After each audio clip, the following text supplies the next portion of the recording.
We're live from New Delhi. You're watching DD India News, India's voice to the world. I'm Lipakshi Khurana. Coming up in the next hour. At the UNSC meeting on Iran, US says all options on the table to stop the slaughter. Iran retorts that any act of aggression will be met with decisive response. Trump wants to invoke Insurrection Act to deploy military to put down anti-ICE protest in Minnesota.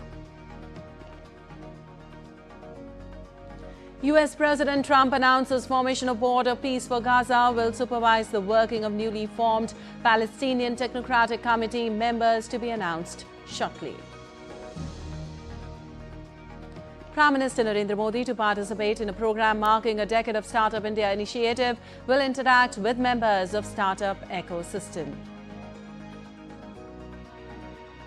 And in sports, Lakshya Sen keeps India's title hopes alive at the India Open Badminton Tournament in New Delhi.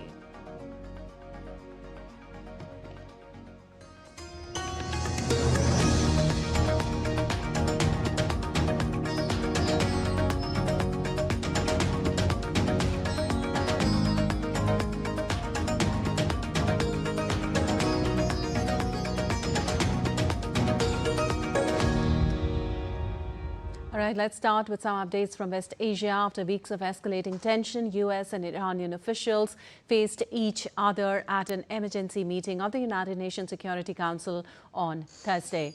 Now, the UNSC emergency meeting was convened at the request of the United States to discuss Iran's deadly protest, while US envoy renewed warnings to Tehran over its violent suppression of nationwide protest. Iranian envoy warned any aggression will be met with a decisive, proportionate, lawful response. Donald J. Trump and the United States of America stands by the brave people of Iran. Iran says it's ready for dialogue, but its actions say otherwise. This is a regime that rules through oppression, through violence, and through intimidation, and has destabilized the Middle East for decades. Well, enough is enough. We all have a responsibility to support the Iranian people and to put an end to the regime's neglect and oppression of the Iranian nation. Colleagues, let me be clear. President Trump is a man of action, not endless talk like we see at the United Nations. He has made it clear all options are on the table to stop the slaughter. And no one should know that better than the leadership of the Iranian regime. Any threat to use of force against the Islamic Republic of Iran under any pretext, including claims of protecting protesters or supporting the Iranian people, constitute a grave and manifest violation of international law and the UN Charter. Such unlawful actions directly breach Article 2.4, which prohibits the threat or use of force, and Article 2.7, which enshrines the principle of non-intervention. No rule of doctrine, narrative, or political justification can legitimize unilateral military action or coercion without explicit Security Council authorization under Chapter 7. Invoking humanitarian rhetoric to justify force in a deliberate abuse of international law. Well, senior UN official Martha Pobby warned that threats of military action against Iran increase volatility in the West Asian nation. We note with alarm various public statements suggesting possible military strikes on Iran.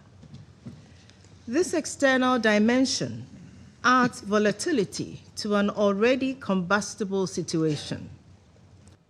Well, meanwhile, White House spokesperson Caroline Leavitt on Thursday said that US President Trump is closely monitoring the situation on the ground in Iran. The president and his team are closely monitoring this situation, and all options remain on the table for the president. Well, the United States, meanwhile, imposed new sanctions on Thursday on Iranian security officials and financial networks, accusing them of orchestrating a violent crackdown on peaceful protest and laundering billions in oil revenues. Also, U.S. Treasury Secretary Scott Bessent announced the measures in the wake of the biggest anti-government protest in the history of the Islamic Republic. Well, among those sanctioned is Ali Larijani, Secretary of Iran's Supreme Council for National Security, whom Washington accused of coordinating the crackdown and calling for force against the protesters. Also, 4 regional commanders of Iran's law enforcement forces and Revolutionary Guard were also sanctioned for their roles in the crackdown in Lorestan and Fars provinces.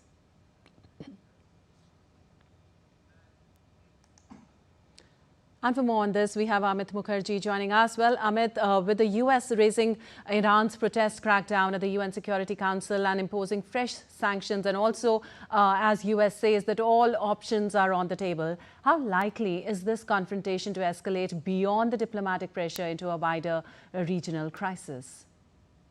Well, more than escalation, Lipakshi, at this point of time, everybody is looking at a de-escalation at this point in time, because all these Gulf countries who are involved in negotiating some sort of a peace, some sort of a, scaling down of, the tensions in the region, everybody is busy working together. In fact, a lot of diplomatic efforts have been put in by Oman, Saudi Arabia, Qatar, and other, Gulf countries who are likely to get also affected because of, in case things go out of hand in this region, and in case a military action is kind of initiated by the US on Iran. So which is why they are kind of in constant talks with the US administration, and also the US administration is watching, like Caroline Leavitt has said. The president is watching the situation very, very closely. Although the options are on the table of the president, but the whole idea is to kind of look at how things can be de-escalated without loss of life. In fact, those 800 people who were to be executed by the Iranian administration, that is what the pivot of the entire situation is right now, because everybody is looking at how to avoid execution of those 800 people, including Irfan Sultani, who were to be executed in public, because on charges that they had kind of instigated the mob against the Iranian administration. So at this point in time, although it's not very, very clear as to what is happening or what the ground reality is, the US administration for the time being has said, the president in fact had said that there will not be any action, and on the assurance that those 800 people will not be executed. In fact, over the weekend, while planning any action, the US administration had also shown the president some previous executions and all, which was pretty horrible, and which was not, it was pretty horrible. Which is why, this stance is being taken that, the first and foremost, those 800 people should be protected, and then, any action can be initiated, or, if possible, de-escalation in the region. Lipakshi? All right. So, of course, de-escalation is preferred. But what about the targeted sanctions against senior Iranian security officials which have been made? Where can we see this going there? Well, Lipakshi, of course, the sanctions that have been initiated are very clearly to kind of stop any access by the Iranian administration to international banking, because there were charges of money laundering, and they were kind of making a lot of money through illegitimate ways. That was the allegation of the US administration. Clearly, that is what they are trying to stop. Also, a lot of, again, talks are happening. US has also been weighing, what can be done in that particular region. In fact, Donald Trump had also had a discussion with Benjamin Netanyahu. In fact, Israel and Iran, if last year around the mid-year, they had engaged for a brief while. So also, to take stock of situation, the US is also, mulling all sorts of, pros and cons before taking any action as far as Iran is concerned. Lipakshi? All right. Thank you so much for all that analysis right now. And moving on, US President Donald Trump announced the formation of a Gaza Board of Peace, a key phase 2 element of a US-backed plan to end the conflict in West Asia. Now, the board's creation comes shortly after the announcement of a 15-member Palestinian Technocratic Committee charged with managing the day-to-day governance of post-conflict Gaza. The committee will work under the supervision of the Board of Peace, which Trump is expected to chair. Now, the plan also calls for the deployment of an international stabilization force to help secure Gaza and train vetted Palestinian police units. Now, the US-backed Gaza peace plan first came into force on October 10th, facilitating the return of all the hostages held by Hamas and an end to the fighting in the besieged territory. Well, Britain has welcomed the commitment to move to phase 2 of the peace plan in Gaza. Its Foreign Minister, Yvette Cooper, also welcomed the announcement of the Palestinian National Committee for the administration of Gaza. While United Nations Secretary General Antonio Guterres laid out his priorities and welcomed the developments in Gaza. In Gaza, I welcome the start of phase 2 of the ceasefire announced by the US and reiterate that humanitarian aid must flow unimpeded, the ceasefire must be implemented in full, and the way must be cleared to an irreversible path to a two-state solution in accordance with international law.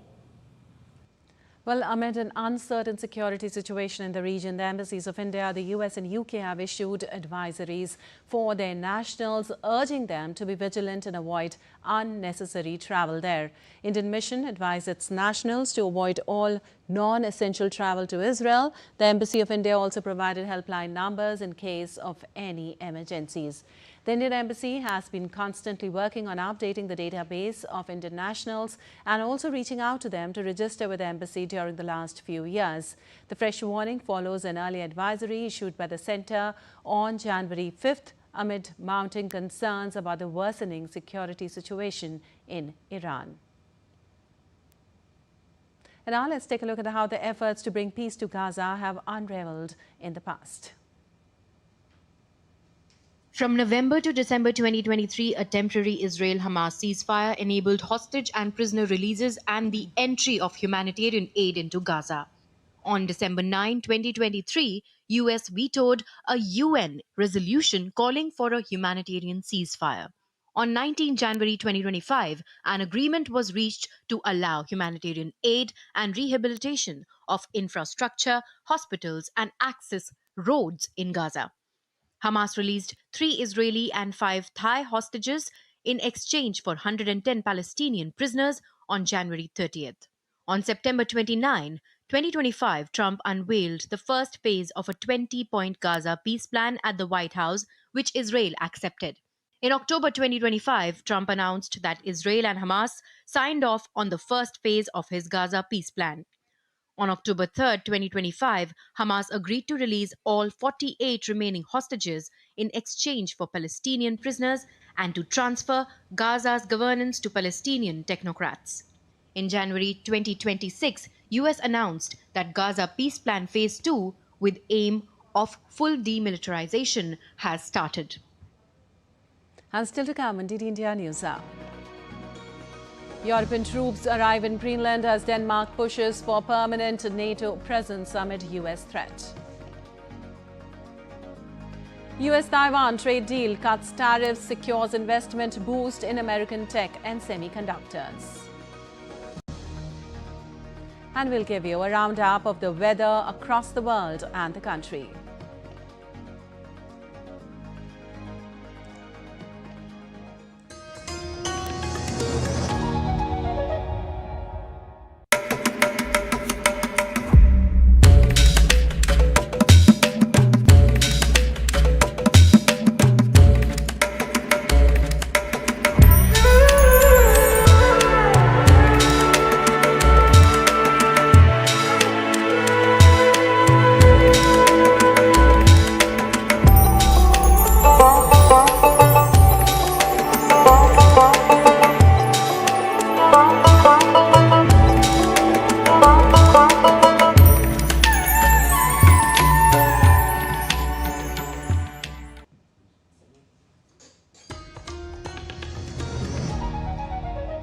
Welcome back. You're watching TT India News. I'm Lipakshi Kuran, and moving on, Venezuelan opposition leader Maria Corina Machado presented a Nobel Peace Prize medal to U.S. President Donald Trump during a high-stake meeting that could influence how Trump seeks to shape Venezuela's political future.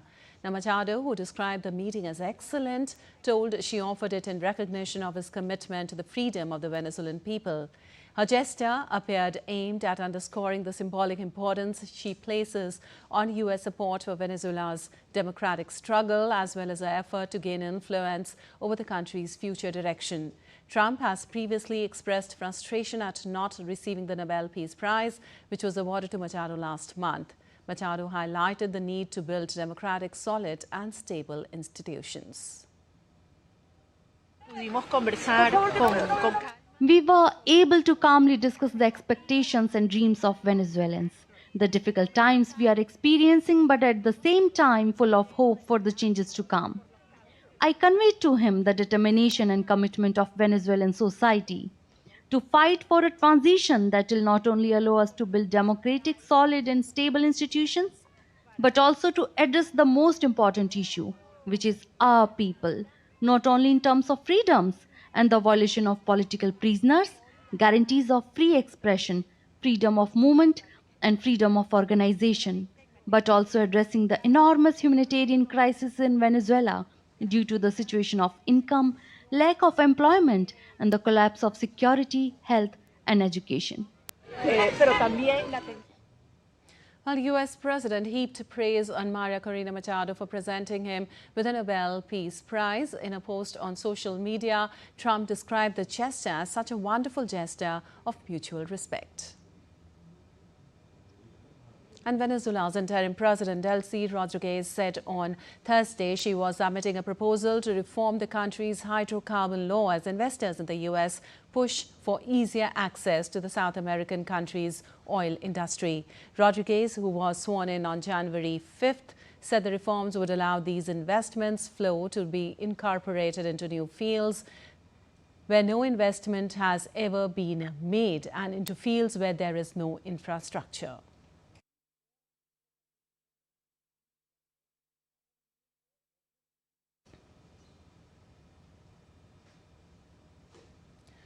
Her announcement came hours after the U.S. seized a sixth Venezuela-linked oil tanker, part of a campaign that began to force Maduro out of power. Trump has since said the U.S. plans to control Venezuela's oil resources indefinitely. Rodriguez also called for diplomacy with the U.S., marking a shift in historically tense rhetoric between the two countries. The U.S. says around $500 million have already been generated from oil sales under a deal with Caracas, and this is being held in U.S.-controlled bank accounts. Venezuela's hydrocarbon law has until now stipulated that foreign partners must work together with state firm PDVSA, which must hold the majority stake. And in Bogota, demonstrators gathered outside the U.S. Embassy on Thursday to protest against the U.S. administration and its stance on Venezuela.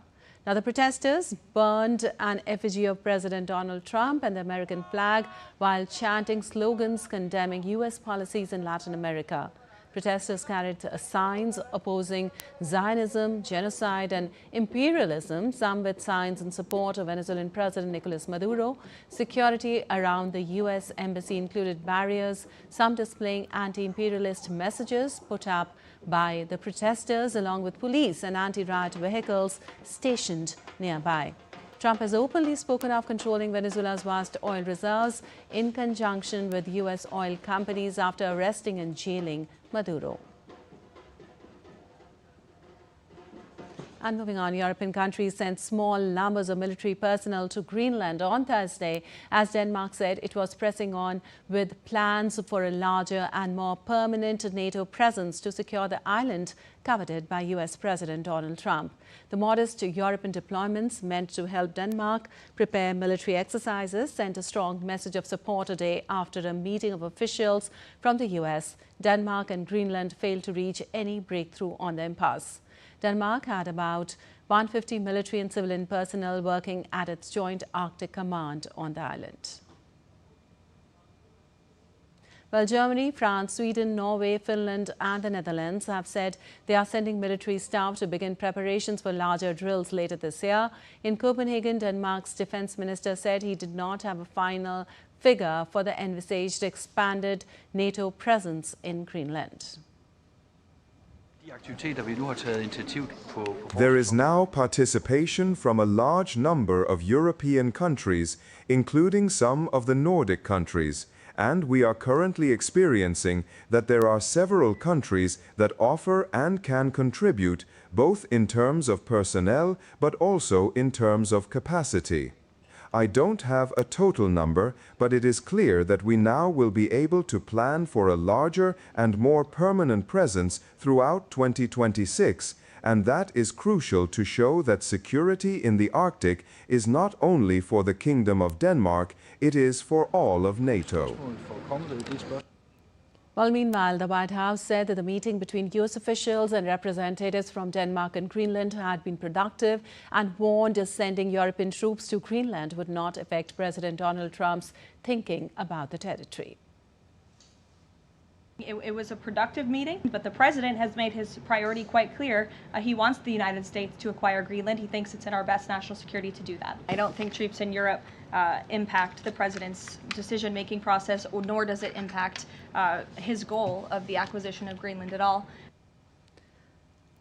Well, after days of angry protest over a surge in immigration agents on the streets of Minneapolis, U.S. President Donald Trump warned to invoke the Insurrection Act to deploy military forces in Minnesota. Confrontations between residents and federal officers have become increasingly tense after an Immigration and Custom Enforcement agent fatally shot a U.S. citizen, Rennie Good, in a car 8 days ago in Minneapolis, and the protests have spread to other cities as well. Trump's latest threat came a few hours after an immigration officer shot a Venezuelan man who the government said was fleeing after agents tried to stop his vehicle in Minneapolis. The man was wounded in the leg. Well, the domestic deployment of the military is a law allowing the president to deploy the military or federalized soldiers in a state's National Guard to quell rebellion, an exception to laws that prohibit soldiers being used in civil or criminal law enforcement. It has been used 30 times in U.S. history. According to New York University's Brennan Center for Justice, the Supreme Court has ruled that the president alone can determine if the act's conditions have been met. Trump has already taken the unusual step of federalizing National Guard soldiers to help with immigration law enforcement in Democratic-run cities over the objections of state governors, including in Los Angeles last year, which a judge ruled in December was unconstitutional. Well, now let's know, does the law allow people to sue ICE agents? Yes, the U.S. law makes it very difficult to sue federal agents as individuals, but victims can sue the federal government for compensation when its employees cause financial or bodily injury in the course of their work. This is also covered by the Federal Tort Claims Act of 1946, an exception to a legal doctrine called sovereign immunity, which usually shields the federal government from lawsuits. In a FTCA case, a plaintiff typically alleges a government employee acted negligently or wrongfully. The statute might apply, for example, if an ICE agent damaged vehicles during an enforcement action. The statute would also allow family members of someone killed by ICE to seek compensation for wrongful death. Several FTCA cases in the last year have drawn attention to the relatively obscure statute, which allows suits by citizens and non-citizens. And U.S. President Donald Trump said on Thursday he plans to replace government subsidies for health insurance with direct payments to consumers, an idea that some experts have said would hurt lower-income Americans. Now, Trump's announcement comes as millions of Americans face higher health care costs this year after Congress allowed generous COVID-19-era tax credits for federally subsidized Obamacare plans to expire. Open enrollment for most plans closes on Thursday. In a single-page proposal shot on detail, the White House outlined a proposal to Congress it said would lower drug prices and insurance premiums, make cost more transparent, and hold insurance companies accountable as well. Well, the United States said on Thursday that it has signed a deal with Taiwan to reduce tariffs on goods from the democratic island while increasing Taiwanese semiconductor and tech companies' investments in America.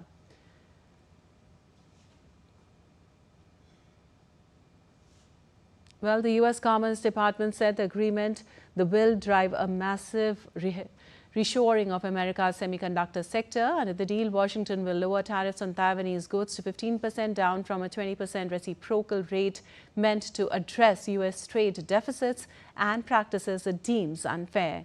In exchange, Taiwanese companies will invest $250 billion to increase production of semiconductors, energy and artificial intelligence in the U.S. Meanwhile, Taiwan's government said the new tariff will not stack on top of existing duties, which had been a major concern for local industries. And former Brazilian President Jair Bolsonaro was transferred on Thursday to Brasilia's Papuda Penitentiary Complex, moving from a small holding cell at the Federal Police Superintendency to larger accommodations following an order from the Supreme Court Justice Alexandre de Moraes. Bolsonaro has been serving a 27-year sentence for plotting a coup and had been held in a 12-square-meter cell at the Federal Police facility. Justice Moraes said the transfer would provide Bolsonaro with better conditions to receive medical assistance and weekly family visits. The decision followed complaints from Bolsonaro's family and lawyers about his condition in the earlier cell. Bolsonaro has a history of medical issues stemming from a stabbing to his abdomen during a 2018 campaign event and has undergone multiple surgeries. And Ugandan President Yoweri Museveni expressed confidence of securing another term as voting ended on Thursday. In a tense election held under an internet blackout and heavy security, Museveni, who has ruled since 1986, has on occasion dismissed a challenge from Robert Kyagulanyi, popularly known as Bobby Wine. Results are expected by January 17th. Museveni has twice removed constitutional limits to prolong his rule and is widely expected to win, bolstered by his reputation as a regional security partner and pledges of economic growth as Uganda prepares to pump its first oil later this year. And social media companies have collectively deactivated nearly 5 million accounts belonging to Australian teenagers just a month after a world-first ban on under-16s took effect in the country. As a sign, the measure has had a swift and sweeping impact. Prime Minister Anthony Albanese said platforms had so far removed about 4.7 million accounts held by under-16s to comply with the law that went live on December 10th. The implementation of the ban is being closely watched by regulators worldwide. France, Malaysia and Indonesia have all said they will introduce similar laws, while some European nations and US states are also discussing following Australia. The figures represent the first government data on compliance and suggest platforms are taking significant steps to adhere to a law that could see them fined up to $33 million for non-compliance, but does not hold children or their partners liable. And on to some weather updates from around the globe now. In Russia's far east, snow falling from the roofs of buildings killed 2 people, prompting authorities to declare a state of emergency as a massive snowstorm engulfed the nation. Huge snow piles reaching up to the second story of the building, and people drug their beak through roads as snow blanketed cars on either side. Authorities blamed housing management companies for not promptly removing the piled snow from rooftops on time, saying this had caused the deaths. The unusual intensity of the storm has left the region's major city partially paralyzed. Schools have shut and businesses have switched to remote working.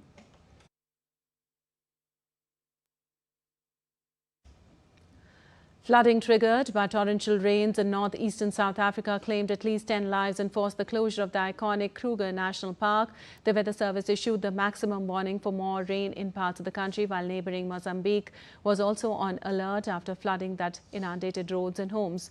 According to the provincial spokesperson, the flood claimed at least 10 lives, while nearly 200 people have been rescued. South African National Park said tourists already staying at lodges inside the park were permitted to stay apart from areas around the Letaba River that were evacuated. Well, severe cold wave conditions persist across large parts of North India, including Delhi, with dense fog and mist worsening daily challenges. The national capital woke up to dense fog and biting cold on Friday morning as plunging temperature and low visibility disrupted normal routines. The Indian Meteorological Department has issued warnings ranging from cold wave to severe cold wave conditions across several northern and eastern states. On 15th of January, Delhi registered its coldest day of this season at 2.9 degrees Celsius. Now, predicting cold wave conditions in neighbouring states, IMD stated cold wave conditions will persist in parts of Punjab, Haryana and Chandigarh on 16th and 17th, Rajasthan, Chhattisgarh and Jharkhand on 16th of January. In Uttar Pradesh, the cold has intensified after brief sunny relief, with rain expected on January 19th to 20th, likely worsening the chill. As per the IMD, light to moderate rainfall and snowfall is expected between January 16th and 21 in Jammu and Kashmir, Ladakh, Himachal Pradesh and Uttarakhand. And still to come on DD India News App. Japan FM Motegi to meet External Affairs Minister Jaishankar for strategic dialogue on security, trade and Indo-Pacific. 28th CSPOC to culminate in New Delhi today. Om Birla to hand over chair to UK Sir Lindsay Hoyle. And EU leaders to be chief guest at 77th Republic Day celebrations.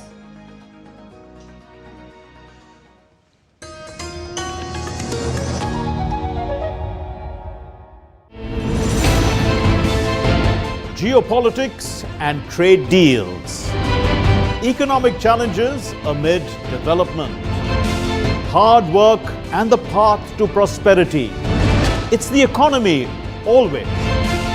Between walkers, money is what money does and says. Supply creates its own demand. Between the bulls pulls and bears tears. When supply chains globalization and India rises to the podium. We'll get you centered with the economic brief at 8 p.m. every Thursday on DD India.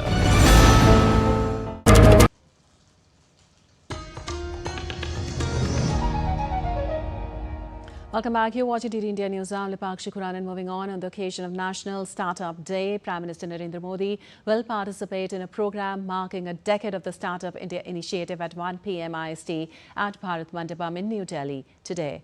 During the program, Prime Minister will interact with members of India's vibrant startup ecosystem. Select startup representatives will share insights from their entrepreneurial journey. Prime Minister will also address the gathering on this occasion. Over the past decade, Startup India has emerged as a cornerstone of India's economic and innovation architecture. India's startup ecosystem has witnessed unprecedented expansion during this period, with more than 200,000 startups recognized across the country.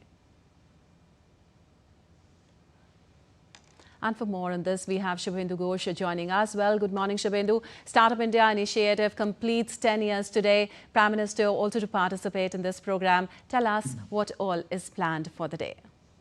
Good morning, Lipakshi. Yes, what a milestone for the entrepreneurial spirit in the country. What started in 2016 as perhaps a policy push to energize the entrepreneurial ecosystem in the country has today resulted in one of the largest startup ecosystems in the world, the third largest. As you mentioned, there are over 200,000. That's about over 2 lakh active recognized startups that are operating in the country. And the data speaks for itself. Interestingly, what was initially seen as hub of startups like Delhi, Bangalore, Mumbai, now the startups, the innovators are coming from tier 2 and tier 3 towns. The manner in which the spirit of innovation has now really seeped into deeper parts of remote India. Many of them are coming from the Northeast as well. About more than 50% today of the recognized startups actually belong to places which are other than the major metros. So Prime Minister, this was his brainchild in many ways. In 2016, he made an appeal to the youth to imagine if they can become job creators instead of job seekers. And they responded in an overwhelming manner, in which the startups have come up. Over 100 unicorn startups, whose turnover is over $1 billion a year. So Prime Minister later today will be felicitating National Startup Day. He'll be felicitating the award winners. Every year, the Startup India program recognizes winners across different domains of health, agriculture, women-led startups, innovators in the domain of fintech and other such domains. About 20 such winners will be announced sometime in the afternoon, and thereafter Prime Minister would be engaging and felicitating them. So that would be an important milestone, the manner in which this ecosystem has risen. And we have to understand that it is a full-scale ecosystem, which means that from the very germination of the idea, the first idea of innovation that comes to our mind, which we think can be transformed into an enterprise, from that level of ideation to incubating it into a full-grown enterprise, supporting it financially through seed funds.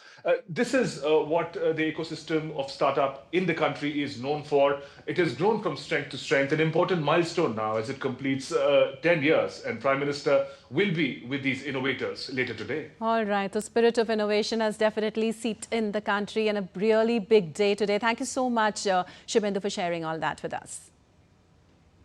And as India celebrates National Startup Day, highlighting innovation under the Startup India initiative, with over 1.2 lakh startups and 100+ unicorns, the day honors entrepreneurs powering India's growth and global rise. DD India's Tapas Bhattacharya has more on this.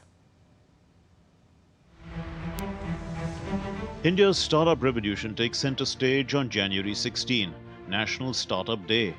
Launched under Prime Minister Narendra Modi's Startup India initiative in 2016, the day celebrates innovation, entrepreneurship and ambition shaping a new India.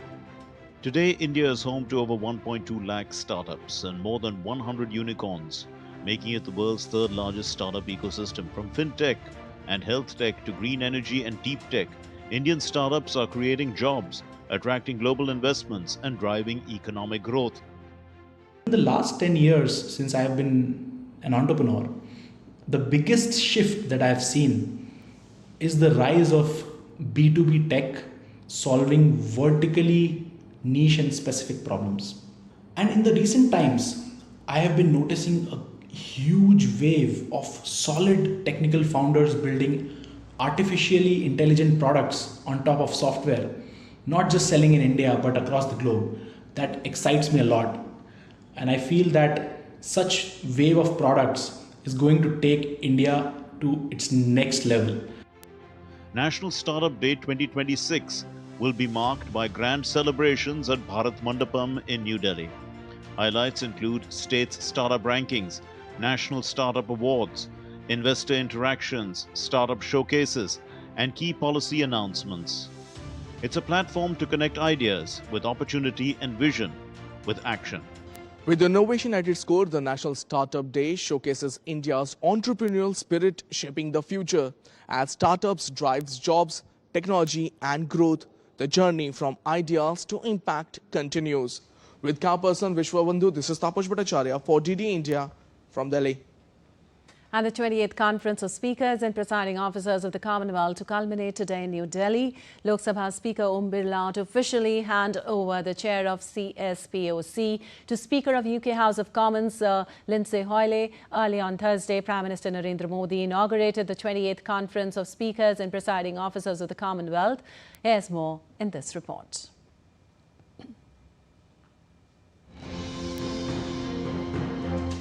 Prime Minister Narendra Modi inaugurated the 28th Conference of Speakers and Presiding Officers of the Commonwealth, the largest ever in terms of participation. The gathering at Samvidhan Sadan in New Delhi brought together parliamentary leaders from across the Commonwealth to deliberate on strengthening democracy. Highlighting democracy's impact on everyday life, PM Modi pointed to India's success in poverty alleviation.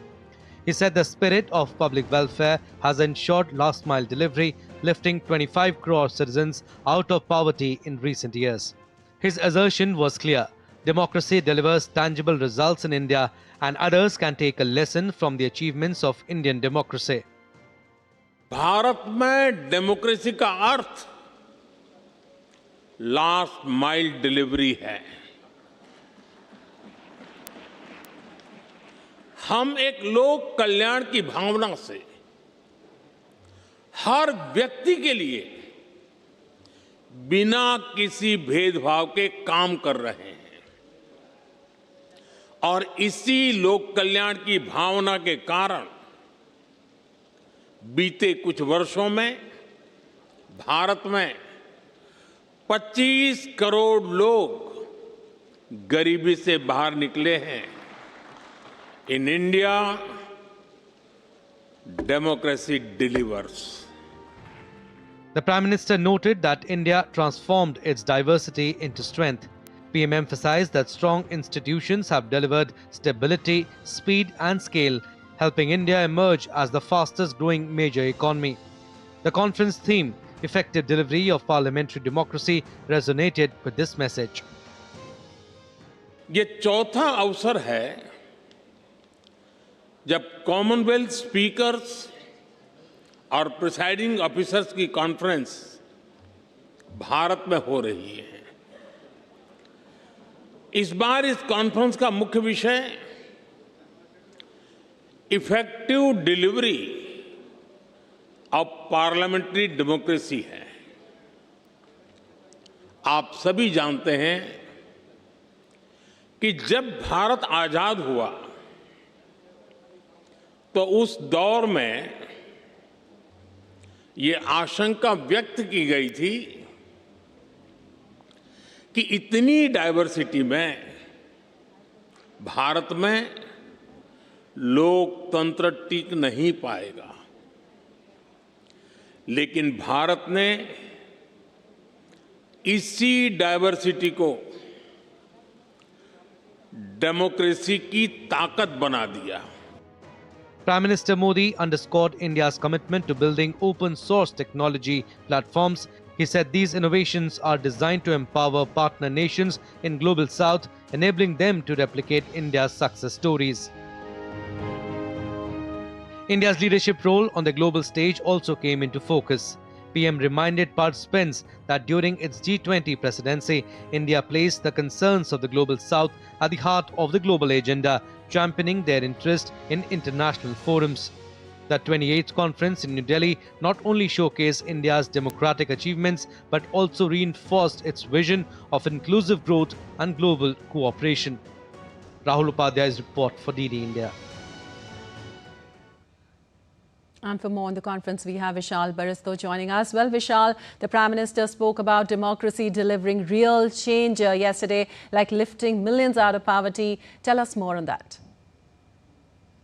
Well, a very good morning to you, Lipakshi. Today is the last day, and you heard the Prime Minister saying that in India, democracy means last mile delivery. And in India, democracy delivers. And he also highlighted how people who have been there below the poverty line have been uplifted, and how women empowerment is taking shape in the country.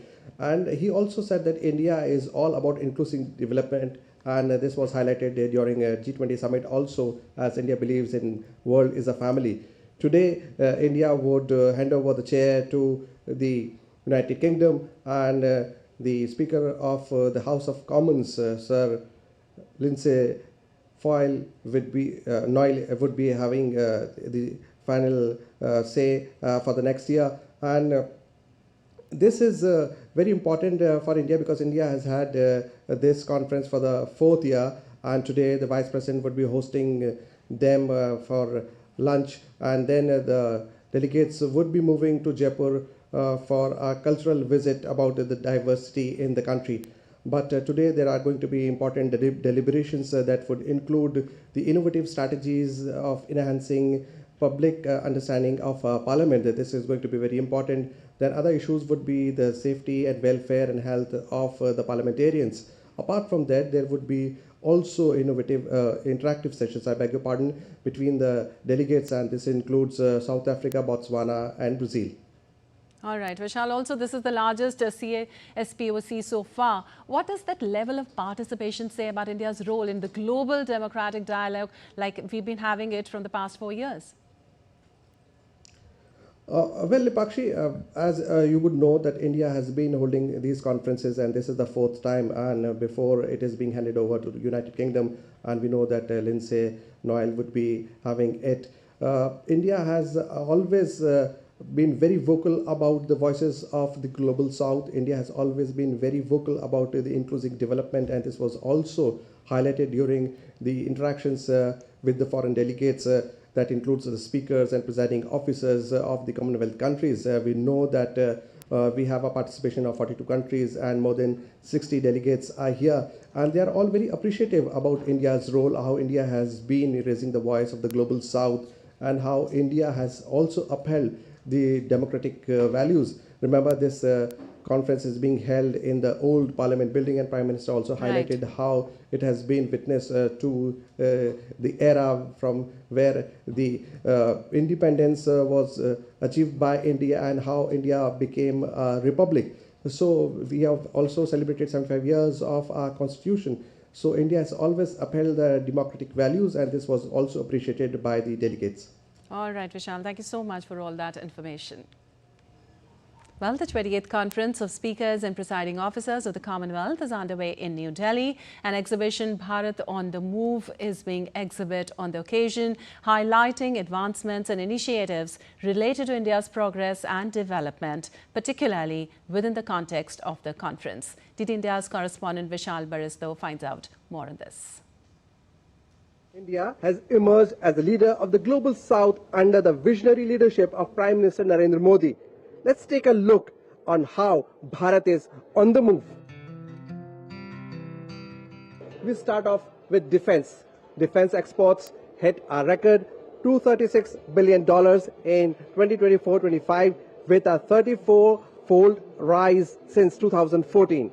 India emerging as a global security partner. Building INS Vikrant and BrahMos indigenously, with Philippines approving BrahMos purchase. Two more nations have shown interest. World is a family.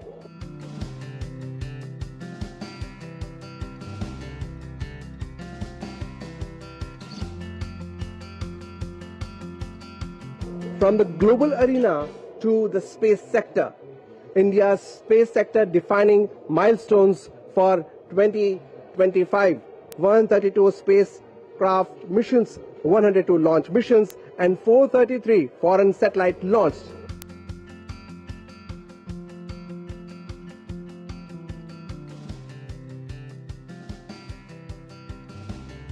We now come to the nuclear energy, which has been the focus of Narendra Modi government, powering a clean and secure future 2025. India currently operates 22 nuclear reactors.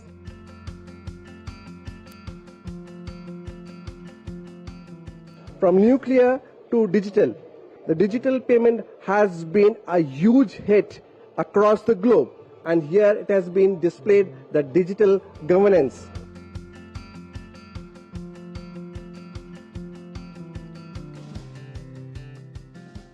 From science and technology to information technology, power to empower.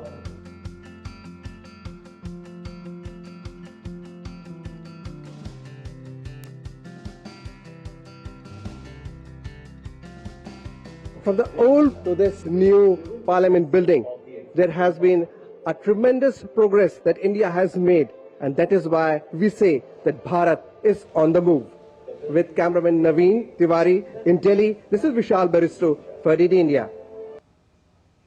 And moving on, Japan's Foreign Minister Toshimitsu Motegi arrived in India on Thursday for a strategic dialogue with External Affairs Minister Dr. S. Shankar that is expected to focus on strengthening the partnership in security, trade and technology and the situation in the Indo-Pacific. The dialogue will be an opportunity for the two sides to take stock of bilateral cooperation and amid wide-ranging changes on the global stage. During his India visit, the leader is also expected to visit Rajghat and pay his tributes to Mahatma Gandhi. And Union Minister of State for External Affairs Kirti Vardhan Singh met Egypt's Foreign Minister Badr Abdelati and held a wide-ranging discussions aimed at further strengthening the strategic partnership. Discussions also covered forthcoming India-Arab foreign ministerial meetings, strengthening of India-Egypt collaboration in pharmaceuticals and healthcare, trade, investment, technology and tourism. And the President of the European Council, Antonio Luis Santos da Costa, and the President of the European Commission, Ursula von der Leyen, will be the chief guest at India's 77th Republic Day celebrations. According to the Ministry of External Affairs release, the two leaders will be on a state visit to India from January 25th to 27th at the invitation of Prime Minister Narendra Modi. During their visit, President Costa and President von der Leyen will co-chair the 16th India-EU Summit on January 27th. The summit is expected to focus on advancing cooperation across key sectors of mutual interest as part of the India-EU strategic partnership.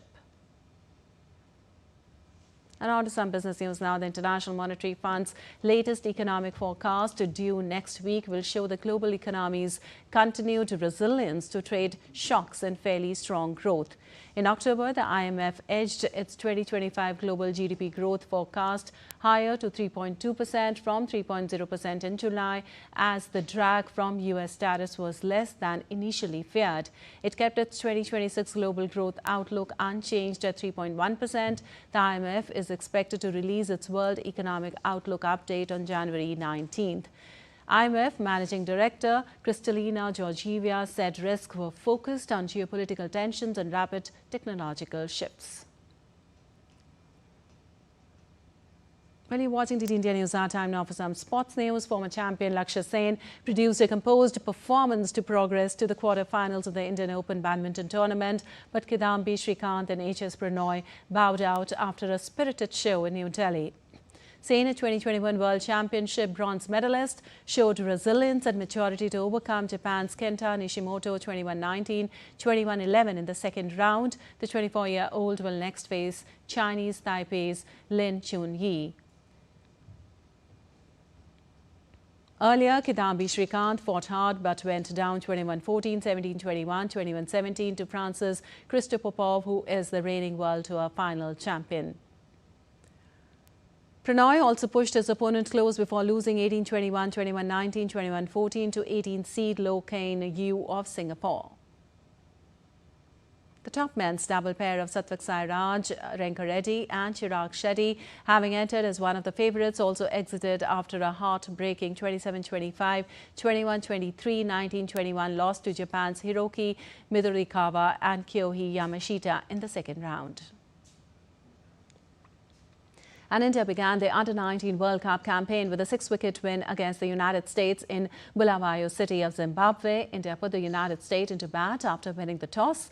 Henal Patel instantly validated the decision by delivering a fiery opening spell that broke the back of the USA top order. The right-arm pacer picked up 3 wickets in his opening burst. Patel then returned to clean up the tail and bagged the first 5-wicket haul of the tournament and bowled USA out for just 107 runs.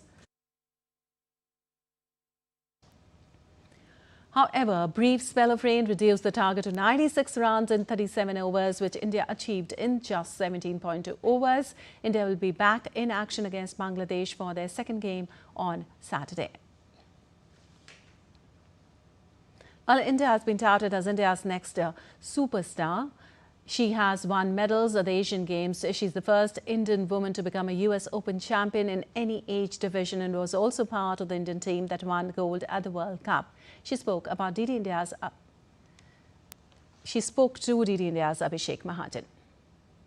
First of all, congratulations on winning the World Cup, India's first ever squash World Cup gold. Tell us, how big is this achievement for you and the team, and when actually did it sink in that the team had in fact created history? Thank you. It was, I think, yeah, it was a great moment for all 4 of us, just getting to play on that stage and getting to play at home in India, surrounded by so many people, and at such a big event. We were all just really excited to, get the chance to even play and, compete at that level with so many of the top athletes. And I think just as the matches went along, all 4 of us were playing extremely well throughout that week, and we just tried to take it one step at a time and see how far we can go, and it ended up turning out to be some of the best squash all of us have played, and yeah. And also the Prime Minister congratulated you and the team on this victory. What did that recognition mean to you? I think it was so amazing just getting to see that. all four of us were together at that time, and we were just discussing it, and we were like, we were so grateful and so lucky to have this opportunity and get this kind of recognition from him. And yeah, just getting to see that, that our achievement was noticed and that he was, happy for us and proud of us. It was something that all of us were really happy to see, and it's something that really pushed us to, continue to do more and win more medals for the country. Anand, also squash will make its Olympic debut at LA 2028. Joshna says India has been waiting for that Olympic squash medal and she sees you as a contender. Do you allow yourself to dream that far ahead? I think it's definitely in mind. That's there for every single athlete. I'm not going to deny the fact that it's in a few years, so there's still a couple of, there's still a little bit of time, but it's there in the big picture. Well, that was Anahat Singh on winning the first World Cup with DD India. Well, that's all for this edition of DD India News Hour, but let us know your thoughts on the news of the day. For those on the go, you can get all the latest news and updates from India and across the world on the DD India mobile app. The app is available on both Android and iOS platforms. Scan the QR code on the screen to download now. We'll be back with more news as it breaks here on DD India. I'm Lipakshi Kurana from all of us here in Delhi. Thanks for watching DD India News Hour.